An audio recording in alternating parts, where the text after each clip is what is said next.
buenas noches. Para mí es noche, para ustedes es día. Así que un saludo, queridos compañeros, queridos amigos, queridos alumnos. Estamos listos para empezar con nuestra clase de fisiología. Espero que estén tan emocionados como yo. La verdad es que, como les he venido diciendo, tanto en los grupos de WhatsApp como en las clases, los extraño un montón. No saben la ansiedad que tengo por regresar. La verdad es que ustedes le inyectan mucha vida al colegio. Sin ustedes el colegio no tiene razón de ser. Sin ustedes nosotros no seríamos lo que somos. No podríamos enseñar, no nos darían la oportunidad de poder moldear sus mentes tan jóvenes. Y pues extrañamos eso. Extrañamos regañarlos, extrañamos enseñarles, extrañamos decirles así como, ay, ¿dónde está su tarea? Entonces, los extraño.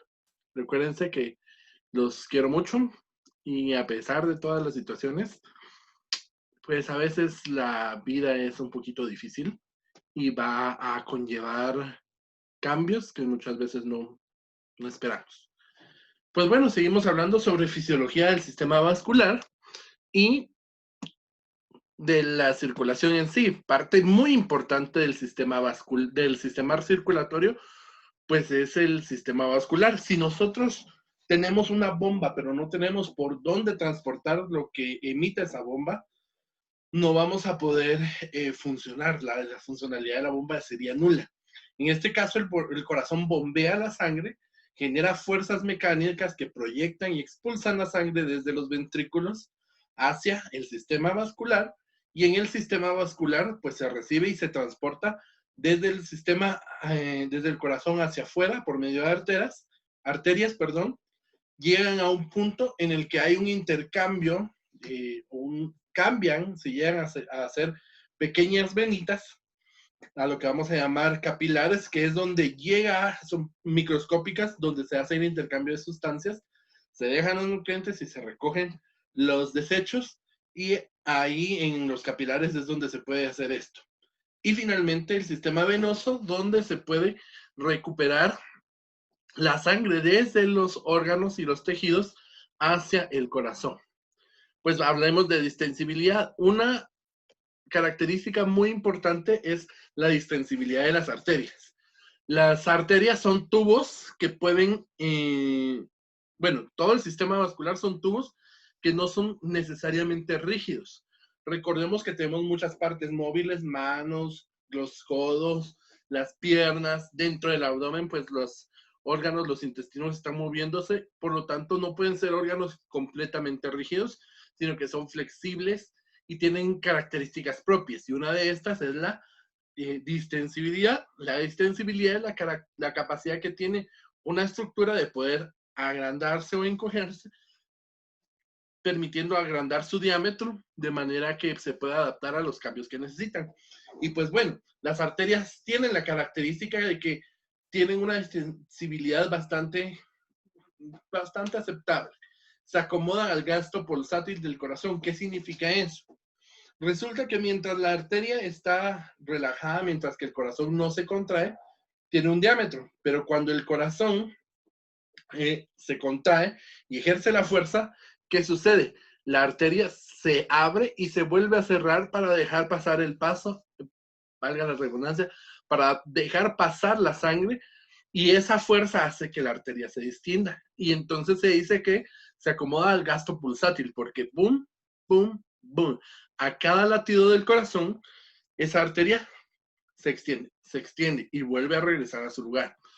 Tiene que tener una característica, y es que pueda superar las pulsaciones de la presión. O sea, que con cada presión, imagínense si fueran rígidas, con cada latido del corazón, habrían microfracturas o microfisuras dentro del vaso sanguíneo, y eso permitiría que en algún momento se fugara la sangre del sistema vascular o habrían rupturas de las arterias. Y de hecho, eso es parte de procesos de enfermedades propias del sistema vascular, en las que la pérdida de la distensibilidad arterial genera rupturas, como por ejemplo los aneurismas aórticos o las lesiones endoteliales. Y las venas, pues las venas tienen una característica muy importante. Las venas tienen una capacidad de distensibilidad hasta 10 veces más grande que las de las arterias. ¿Qué sucede? Resulta que tenemos una paciente de 80 años que ha sido hipertensa desde los 50, padece de la presión alta desde los 50 años, no ha tenido buen control de la presión arterial y tiene una cardiopatía de base, tiene un problema cardíaco. Resulta que hace una insuficiencia cardíaca congestiva. ¿Qué significa eso? El corazón se hizo tan grande, el músculo miocárdico se engrandeció, se ensanchó y la capacidad de llenado de los ventrículos y aurículas disminuye con el tamaño del corazón. ¿Y ahora qué sucede? Pues bueno, resulta que el corazón sigue latiendo y sigue enviando la sangre. Hay algunos, ¿cómo le podemos decir? Algunos cambios adaptativos en los que el corazón pues empieza a latir un poco más rápido para mandar la misma cantidad de sangre y las arterias siguen recibiendo la sangre. El problema es el siguiente. Sigue mandando la misma cantidad de sangre, pero no puede recibir la misma cantidad porque el corazón se está haciendo cada vez más pequeño por dentro. Y entonces esa sangre que ya no puede entrar se va a acumular. ¿Pero dónde se acumula? En el sistema venoso. Las venas se pueden dilatar, se pueden hacer tan grandes que ahí pueden guardar el exceso de sangre. Por eso se dice que es un reservorio de sangre natural. Cuando la capacidad venosa se ve sobrepasada por los eventos compensatorios, o sea que ya las venas llegaron a su máxima capacidad, pues ese líquido se empieza a fugar a los tejidos y es donde empezamos a ver edema de miembros inferiores, donde las señoras, principalmente las mujeres, son las que tienen problemas. Las señoras empiezan a ver que sus pies se hinchan, que sus piernas están hinchadas. Muchas veces la insuficiencia venosa no se ve primero con las telarañitas que salen en las piernas y las venas varices, sino muchas veces la primera señal de insuficiencia es el edema en miembros inferiores. Pues bueno, aquí vemos al vaso sanguíneo y vemos cómo con el paso de la sangre, esa onda se va haciendo como que fueran las ondas peristálticas del intestino. Es el pulso, la sangre mientras va llegando, va llevando fuerza y entonces se va dilatando, se dilata y aquí se contrae, se dilata y aquí se contrae, regresando a su normalidad gracias a la túnica muscular de los vasos sanguíneos, que eso ya lo vimos nosotros en anatomía. Pues si vemos, ¿por qué la arteria tiende a regresar a su tamaño? ¿Por qué no puede ser un reservorio? Porque la capa muscular de la arteria es mucho más gruesa. Por lo tanto, tiene un músculo que tiene mayor capacidad de cerrarse. De hecho, parte de los mecanismos de regulación de la presión arterial, que es el tema de la siguiente semana, la presión arterial tiene que ver con una fórmula que vamos a ver. Resulta que la presión arterial es igual al gasto cardíaco por la resistencia vascular periférica. El gasto cardíaco es la cantidad de sangre que bombea el corazón en un minuto y la resistencia vascular periférica tiene que ver con la capacidad de las arterias de distenderse. Pero el músculo de las arterias es bien grueso, como lo vemos nosotros acá, y recibe inervación, principalmente simpática, del sistema nervioso simpático, y hace que haya un tono vascular. ¿Qué significa eso? Que el músculo liso de la arteria normalmente está contraído. Hay un tono específico del músculo que mantiene su tensión. Si nosotros hacemos fuerza y sentimos el músculo duro, pues eso es cuando decimos que es el tono muscular. Pues las arterias tienen un tono. Por eso es que la onda pasa, llega la sangre, pasa, se dilata por efecto mecánico del paso de la sangre, pero una vez terminada la fuerza, la arteria vuelve a regresar a su capacidad, a su tamaño, a su diámetro. Mientras que la vena, el sistema venoso, tiene una capa muscular mucho más pequeña y por lo tanto su capacidad de distensibilidad es mucho más grande porque no hay un músculo tan fuerte que pueda regresar. Y por eso, pues las venas también requieren de un sistema diferente de control del flujo. Recordemos que el flujo sanguíneo tiene que llegar siempre en una sola dirección, siempre en una dirección, no puede ir en dos direcciones, no hay doble vía en el sistema vascular, solo hay un camino. Y entonces dentro de las venas tenemos unas válvulas que son las que impiden el paso, el retorno venoso hacia de regreso o que haya un flujo retrógrado. Y pues los capilares, que en los capilares no hay un tejido muscular liso tan grande, es más bien microscópico y está formado principalmente por endotelio. Hay fibras musculares lisas, pero no en la cantidad suficiente como para formar un tono importante. Y ahí es entonces donde sucede el intercambio gaseoso. Algo más quería decirles yo de acá. Se me olvidó. Pues bueno, las arterias, lo vemos nuevamente acá. La característica. Miremos acá.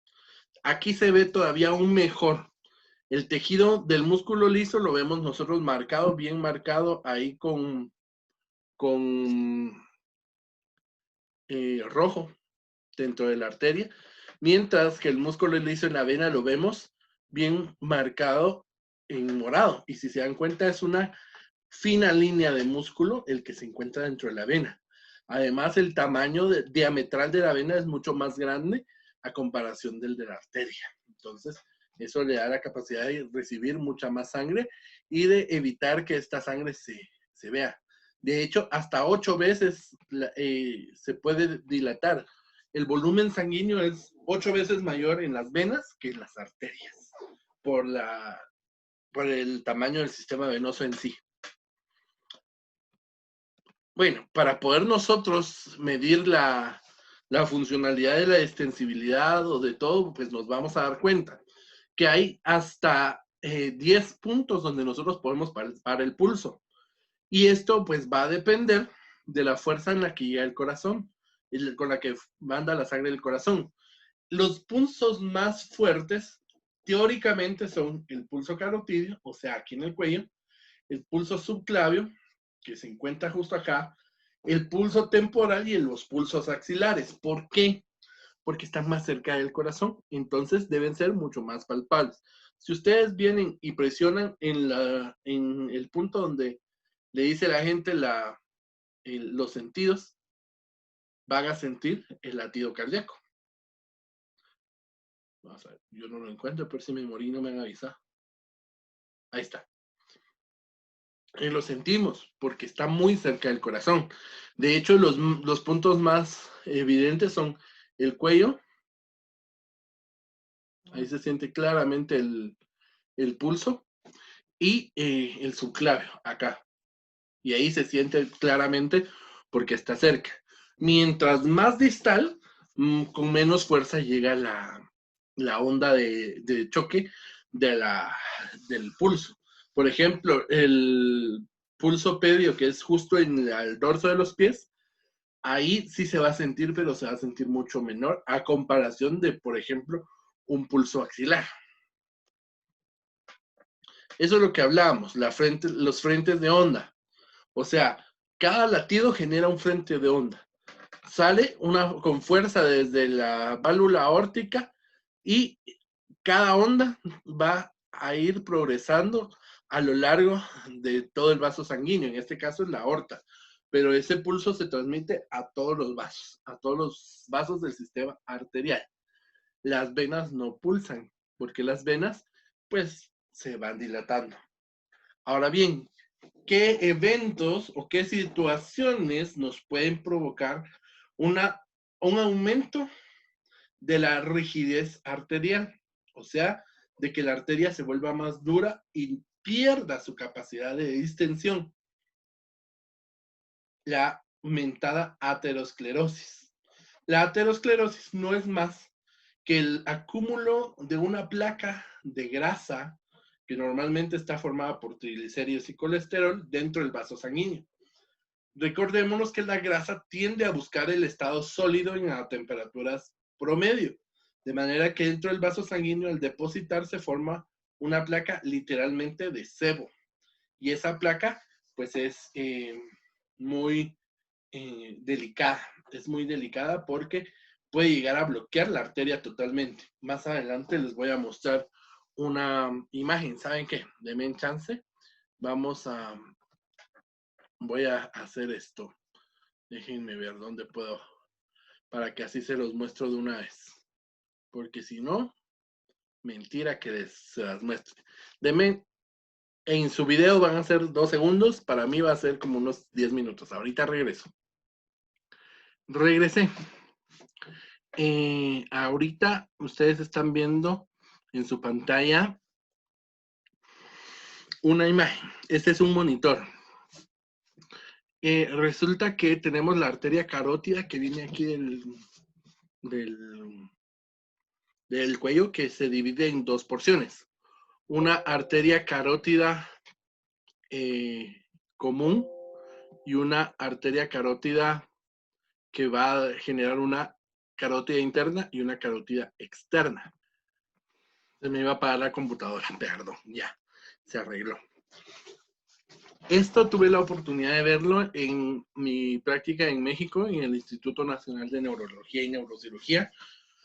Y pues resulta que este paciente tenía disminución del flujo de la arteria carótida. Y a la hora de hacerle un examen que se llama Doppler carotidio, no había paso de sangre. ¿Cuáles son las causas de la obstrucción de una arteria grande, de un gran calibre? Porque lo estamos viendo nosotros ahí. Más o menos tiene un calibre de unos 2 o 3 centímetros de grosor, de diámetro. ¿Qué pasó entonces? ¿Qué la obstruyó? Hay 3 causas probables. Número 1, un coágulo.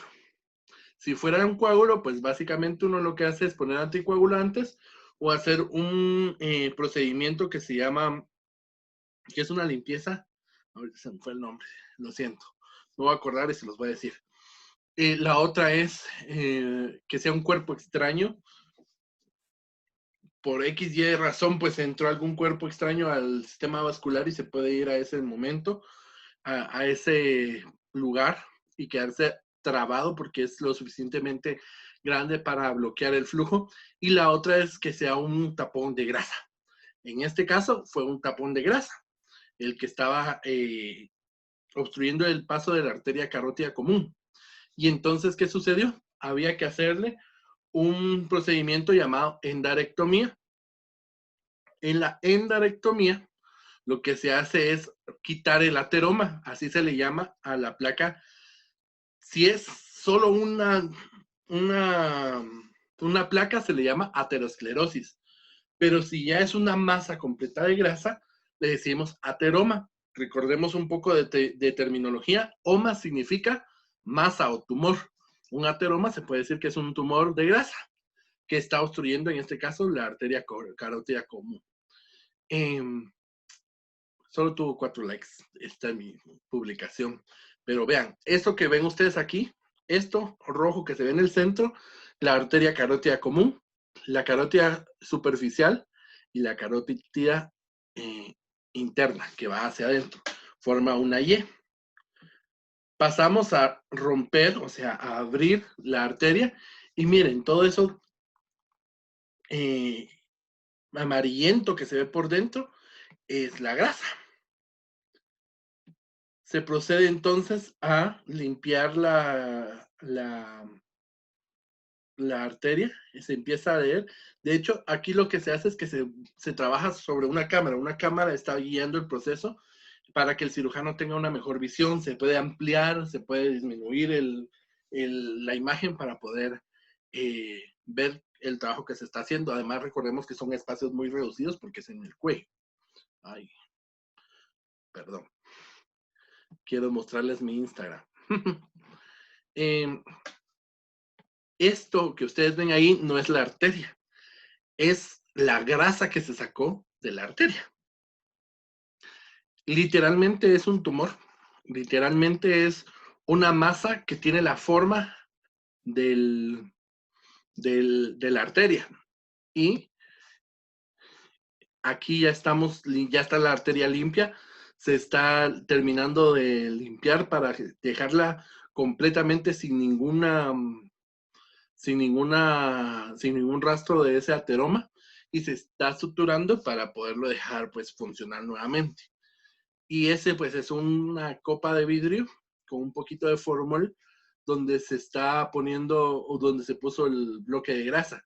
Y ustedes pueden ver que es grasa porque esta parte amarillenta como es formol se está empezando como a disolver. No, perdón, era agua, pero se está empezando a diluir, digamos. Ustedes pueden ver gotitas de grasa aquí dentro de esta agua y cómo es que esto allá a temperatura un poquito más caliente, porque si ya está saliendo afuera del cuerpo, empieza como a querer derretirse. Es bien complicado una cirugía de estas debido a los riesgos que conlleva una cirugía de una arteria. Dato curioso, no se confíen en todos los que son delgaditos. Resulta que este paciente era un paciente fit, un paciente atlético. Por supuesto, ya era un señor como unos 55 años, pero eh, eso no lo salva. Eso no lo salva de decir que no van a padecer de este problema. Entonces, bien, para ver más o menos la sangre viaja a un ritmo de 30 centímetros por segundo. Esa es su velocidad. O sea que late el corazón y en un segundo la sangre ya recorrió 30 centímetros en el trayecto vascular. Y la sangre, si yo pudiera marcar una gota de sangre, meterla al corazón y mandarla a la circulación, para dar una vuelta completa, la sangre necesita 20 segundos. De manera que todo el volumen sanguíneo se expulsa como mínimo 3 veces desde el corazón hacia el sistema vascular, 3 veces en un minuto. Es algo bastante rápido. El sistema venoso tiene una característica, perdón, pero ha estado lloviendo. Una característica muy importante. La sangre de todas las venas sistémicas llegan hacia la aurícula derecha por medio de dos grandes venas, la vena cava inferior y la vena cava superior, por lo que dentro de la aurícula derecha, vamos a decir que la presión que se encuentra dentro de esta cavidad va a ser la presión venosa central. ¿Qué va a determinar el retorno venoso? O sea, la cantidad de sangre que regresa a la aurícula derecha. Número 1, el volumen sanguíneo. Resulta que iba caminando por la calle con mi teléfono, iba con mi mi fijo iPhone, o iba, para que sea más creíble, íbamos con un iPhone 11 y vamos hablando por el teléfono, nos íbamos pasando por la democracia, nos acuchillaron y nos quitaron el teléfono y perdimos sangre. Resulta que perdimos volumen sanguíneo. Si teníamos 7 litros de sangre, resulta que perdimos 2 litros, pues disminuyó la cantidad de sangre que hay. El cuerpo hace mecanismos compensatorios. Recordémonos que siempre hay mecanismos compensatorios, principalmente regulados por la retroalimentación negativa, pero que en algún caso, rompiendo el equilibrio, se puede volver retroalimentación positiva y desencadenar la muerte.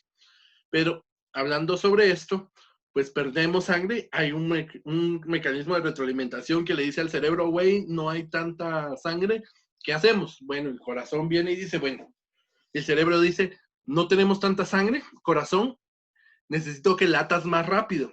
Y el corazón, pero chale, ¿por qué voy a latir más rápido? Porque tienes menos sangre. Y entonces, si tienes menos sangre, tenemos que latir un poquito más rápido para que la misma cantidad de sangre llegue a todos los órganos, aunque tú trabajes con menos. Le dice al riñón, hey riñón, como ya no hay tanta sangre, tú vas a dejar de estar sacando tanta orina. Vas a reabsorber todos los líquidos que puedan para reponer la sangre que está sucediendo. Entonces el riñón dice, bueno, no formo orina. Y le dice a los vasos, al sistema vascular, señores vasos sanguíneos, al músculo liso le dice, ciérrese, porque a la hora de cerrarse, leyes físicas. Aquí aplicamos nuevamente la física. la ley de Poiseuille, que ya la investigaron ustedes. Mientras más chiquito el diámetro, más rápido va a fluir un líquido. Entonces, al disminuir el diámetro, necesita menos líquido para llenar ese vaso y la presión va a aumentar con tal de aumentar la velocidad. Y pues eso es lo que ya hablamos en el volumen de sanguíneo. El aumento del tono vascular, como por ejemplo en estos casos, va de que de repente pues los vasos se cierran y al cerrarse, pues aumenta el volumen sanguíneo circulante, que es un aumento teórico, no práctico. Y finalmente, una dilatación del sistema arterial o venoso. Si de repente sucede lo contrario, tenemos mucha sangre, el corazón empieza a latir menos, va a tardarse más una vuelta y al dilatarse las venas, hay más sangre en las venas que en el sistema arterial que en el corazón y entonces eso disminuye el retorno venoso. ¿Qué pasa con el cerebro? Es lo que les decía, la estimulación simpática. El cerebro, hay una parte en el cerebro, principalmente en el puente, que va a recibir información desde el corazón, desde el glomo aórtico, que es un botoncito, digámoslo así, que son un cúmulo de células que va a estar monitoreando siempre la presión dentro de la arteria aorta y va a estar mandando esa señal al cerebro. Y los glomos carotídeos que también van a estar monitorizando esa presión. Lo mandan al cerebro. Si la presión está alta, van a venir y le van a decir al sistema parasimpático, manda tu señal para que las venas, las arterias se relajen un poco y entonces haya vasodilatación. Al vasodilatarse se reduce la resistencia vascular periférica, o sea, la resistencia que oponen los vasos al paso de la sangre, y al no haber resistencia, la sangre pasa más rápidamente, más fluido y hay menos presión, disminuye la presión.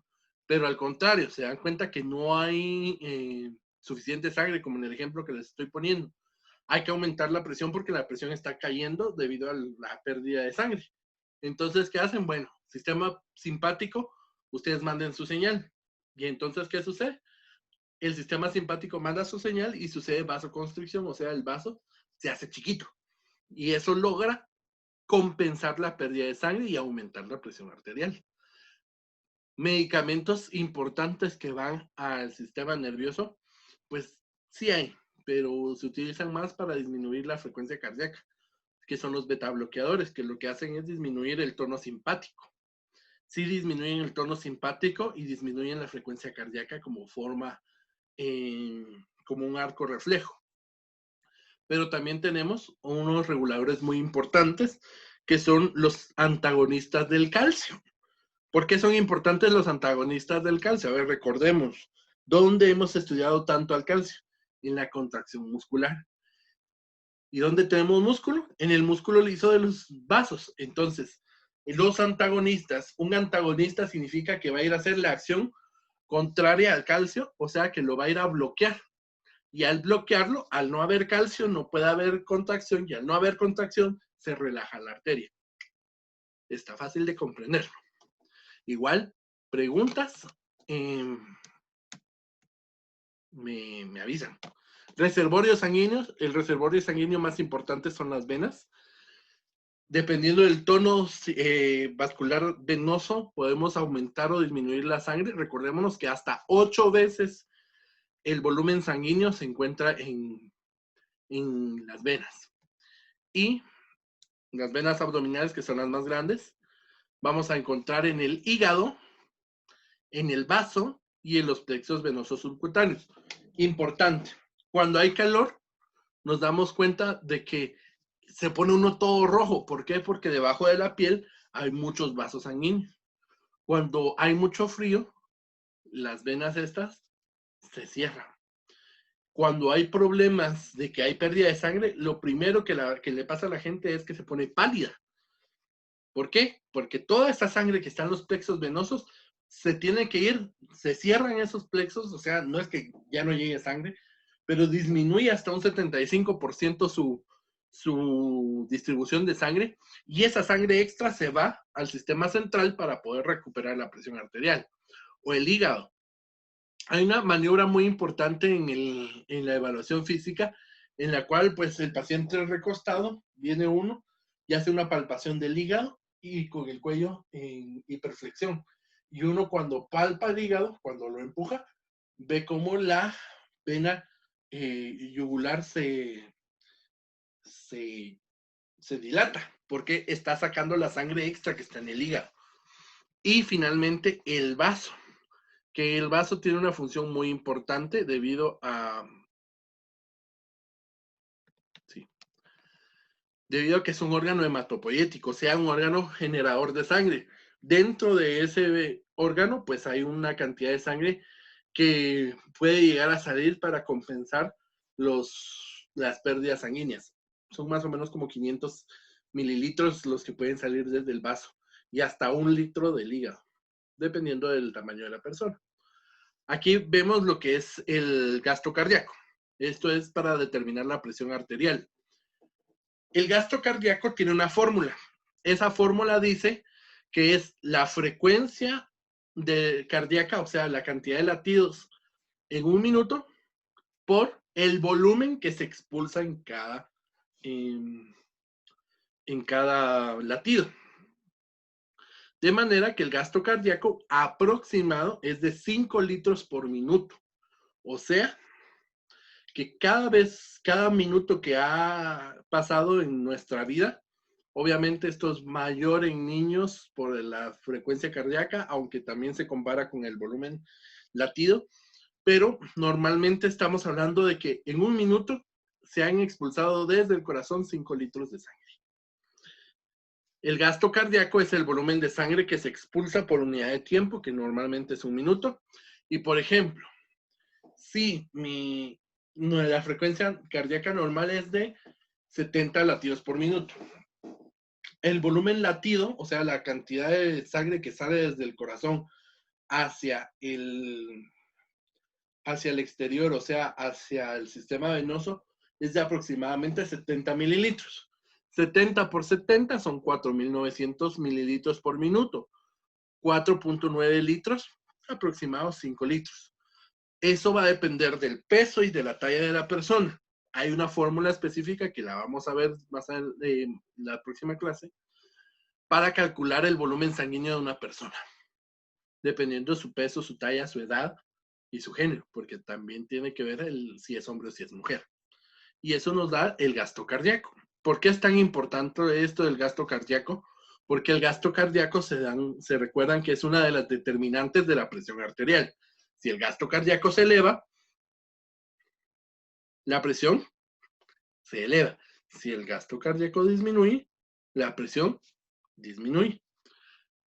Vamos a ver un poquito de eso en los mecanismos de regulación de la presión arterial para que ustedes me comprendan un poquito más. El vaso.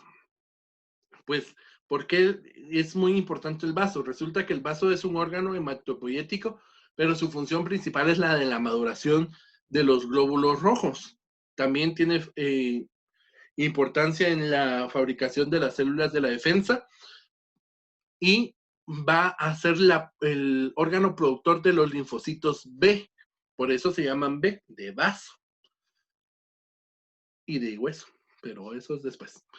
Se le llama, a ese proceso se le llama la hemocateresis, que la hemocateresis es la destrucción de los eritrocitos cuando han cumplido su tiempo de vida útil. ¿Cuánto es el tiempo de vida útil de un eritrocito? 120 días, o sea, más o menos 4 meses. Una vez han pasado esos 4 meses, el eritrocito llega al vaso, tiene que pasar por unos capilares que cada vez se van haciendo más chiquitos y con el paso del tiempo el eritrocito pierde su elasticidad y al perder su elasticidad y pasar por esos capilares se rompe y libera sus sustancias hacia el vaso, hacia el parénquima del vaso, parénquima esplénico. El vaso lo reabsorbe y lo utiliza para mandarlo a la médula ósea para la producción de más eritrocitos. Para la siguiente semana vamos a trabajar Los mecanismos de la regulación de la presión arterial, capítulo 14 de la fisiología de Guido. Para la tarea de esta semana, aquí dice pasar los contenidos de la clase. Voy a hacer una aclaración. Ya no vamos a trabajar como tarea el pasar los contenidos al cuaderno. Es obligación de ustedes hacerlos, jóvenes. Si ustedes en cada clase hacen su resumen, apuntan, van a tener de dónde estudiar y no van a tener que estar viendo los videos un día antes de su clase, un día antes de su examen. Entonces, la tarea para esta semana va a ser dibujar e ilustrar el sistema arterial y venoso del corazón, incluyendo un dibujo de los capilares, ¿verdad? Entonces, por favor, para la siguiente semana lo envían por Edmodo. Recuérdense que para hoy estamos 16, no, perdón, hoy estamos 9, quiere decir que su tarea la tienen que entregar como máximo el 16 a las 7:50 de la mañana, que es cuando empieza la clase. Todo lo que me entreguen del 16 después de las 7:50 de la mañana hasta el 17 a las 7:50 de la mañana, mitad del punteo. Y lo que me entreguen después no van a poder porque se bloquea la asignación. Por favor, sean responsables. No me vengan con, ay, doctor, perdón, se me fue la luz. Tienen una semana para hacer su tarea. Comprendo que tienen más cosas que hacer, pero no es una tarea extensa. No les estoy pidiendo la cura para el coronavirus. Les estoy pidiendo un dibujo. Eso es lo que necesito que haga. Entonces, por favor, me van a enviar eso a Edmodo. Recuérdense que aquí abajito van a encontrar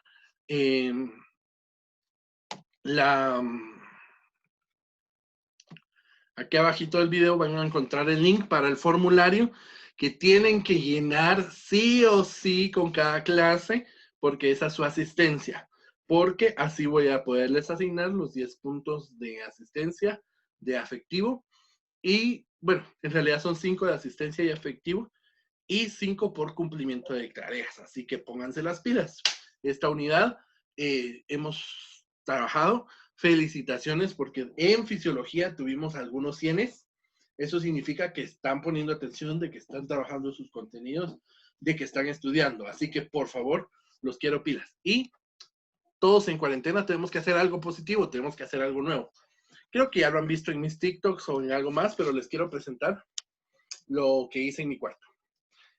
Sí, grabo desde mi cuarto para que miren lo que hago. Se me ocurrió hacer este pequeño muralito y la verdad es que me encantó, por eso se los muestro. Vamos a hacer una actividad para la otra semana, así que estén pendientes de Edmodo. Y por favor, píquenle a recibir su información de ingreso para Teams. Porque el CEL se muda a Teams para tener solo una aplicación y no tener Edmodo, que Classroom, que todas las aplicaciones habidas y por haber. Vamos a tener nuestra plataforma oficial que es Teams para poder trabajar. Así que piquémosle con eso. Tercera unidad iniciada, check. Que Dios les bendiga. Que pasen una feliz tarde.